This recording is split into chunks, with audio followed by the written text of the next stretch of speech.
అవునండి. మీరు చెప్పింది నిజం. ఆదివారం సైట్‌లో ఉండే వాళ్ళే రియల్ ఎస్టేట్‌లో సక్సెస్ అయితారు. ఎందుకంటే ప్రతి ఆదివారం వస్తేనే గదా! ఆ వెంచర్ చుట్టుపక్కల డెవలప్‌మెంట్స్ ఏముంది? వెంచర్‌కి వెళ్ళే దారిలో ఏం డెవలప్‌మెంట్స్ ఉన్నాయి? అక్కడ ప్లాట్ కొంటే ఏం లాభం వస్తదో మనం కస్టమర్‌లకి చెప్పగలగాలి గదా! సింపుల్ ఎగ్జాంపుల్ ఒకటి తీసుకుందామండి.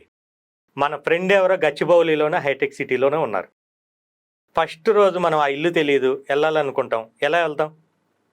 మ్యాప్ వేసుకొని కాన్సంట్రేషన్‌గా ఏది చుట్టుపక్కల అబ్జర్వ్ చేయకుండా మ్యాప్ చూసుకుంటే మనం చేరుకుంటాం. రెండోసారి, మూడోసారి, నాలుగోసారి అదే పద్ధతి. ఐదోసారి నుంచి చుట్టుపక్కల పరిసర ప్రాంతాలన్నీ మనం గమనిస్తుంటాం.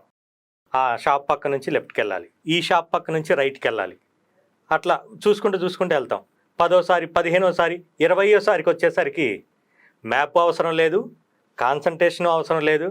కళ్ళు మూసుకొని నడిపినా అంటే మన మైండ్ ఏ ఆలోచనలో ఉన్నా గూడా ఆటోమేటిక్‌గా మనం డ్రైవ్ చేసుకుంటూ ఆ ఇంటికెళ్తాం. మన వెంచర్‌లకు గూడా అంతే. ఏ రియల్ ఎస్టేట్ చేసే వాళ్ళైనా గూడా ప్రతి వారం ఎప్పుడైతే వస్తారో అప్పుడే చుట్టుపక్కల డెవలప్‌మెంట్స్ గురించి పూర్తి అవగాహనొస్తది. దారిలో డెవలప్‌మెంట్స్ గురించి పూర్తి అవగాహనొస్తది.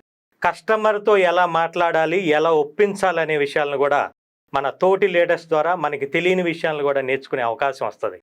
ఎవరైతే ప్రతి ఆదివారం సైట్‌కొస్తారో వారే సక్సెస్ అవుతారన్నది మాత్రం నిజం.